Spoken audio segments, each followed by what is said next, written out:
Hey everyone, welcome back to the channel. Picture this, you're at a glamorous business party, watching your wife, the love of your life, lean in and kiss her charming client right in front of you, shattering your world in a single, heart-wrenching moment.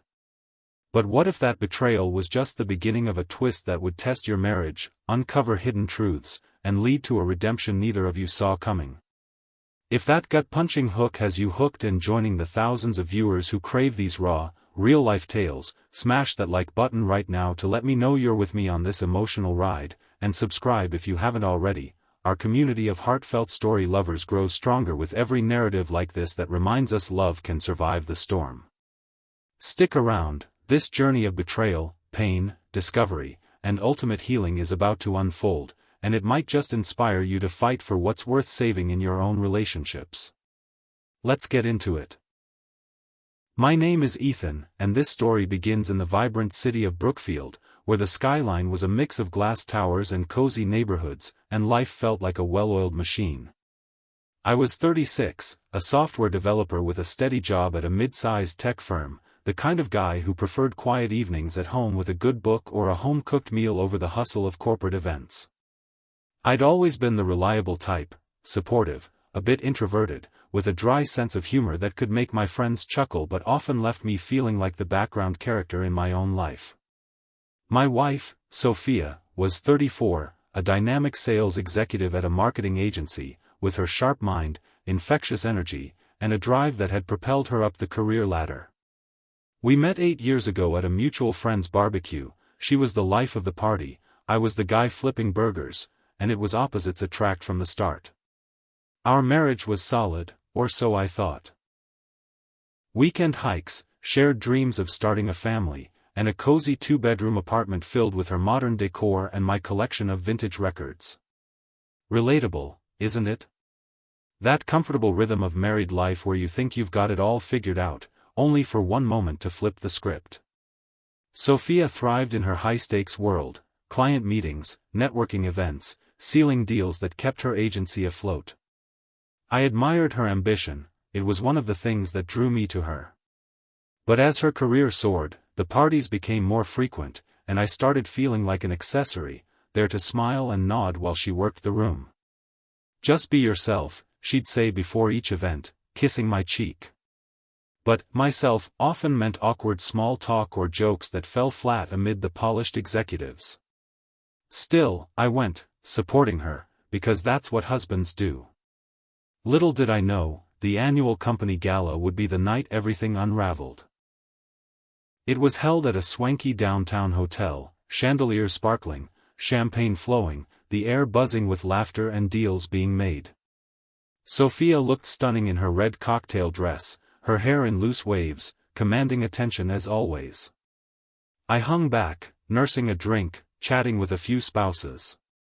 Then, I saw it, across the room, Sophia laughing with her top client, Richard, a slick 40-year-old businessman with a reputation for charm. Their conversation seemed intense, intimate. And then, as if in slow motion, she leaned in, and they kissed, a brief but unmistakable press of lips that sent my world crashing. The shock hit like a freight train.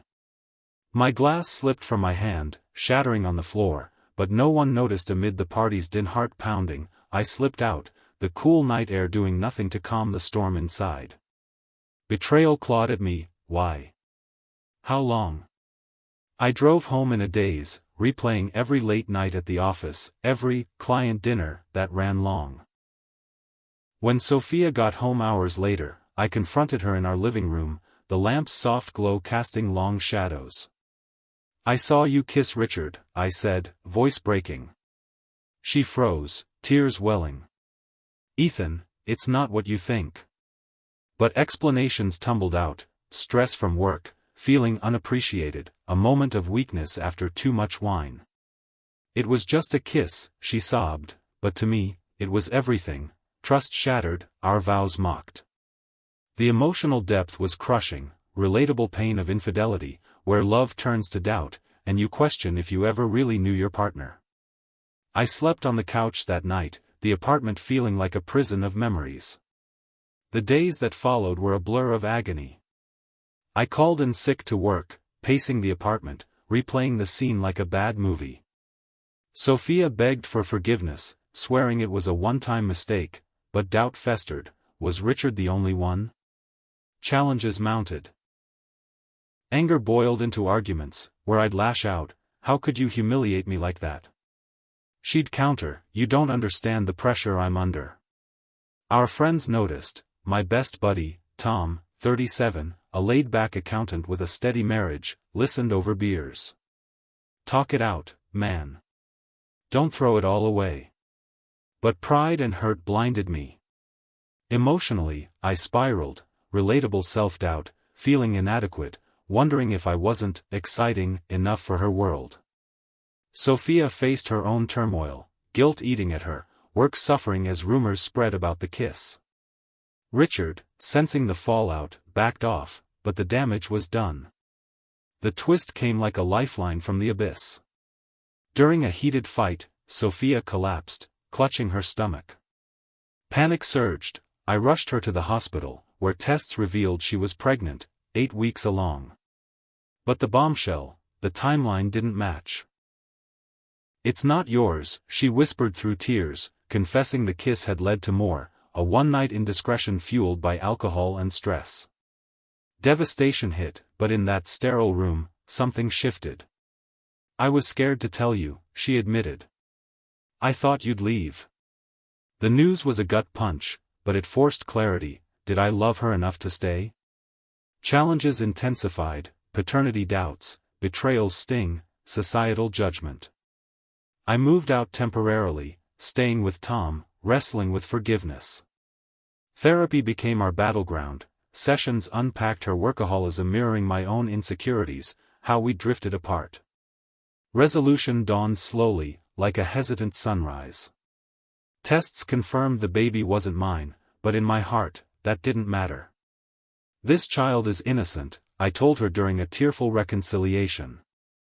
We chose to raise it together, rebuilding brick by brick, date nights, honest talks, couples counseling. Sophia quit her high-pressure job for balance. I opened up about my fears. The birth of our son, Noah, sealed it, a tiny miracle amid the mess. This twist proved love isn't about perfection, it's about choice. The inspiring message? Betrayal hurts, but forgiveness rebuilds. Desires for a better tomorrow die hard. Fight for your marriage with communication and grace. What a raw tale of betrayal, twists, and renewal, right? If it moved you or sparked hope, like the video, it helps our community thrive. And if you're not subscribed, join us now, hit that button and notifications. You're part of this journey, let's keep inspiring each other. Remember, what happens next is up to you, choose love. See you in the next video.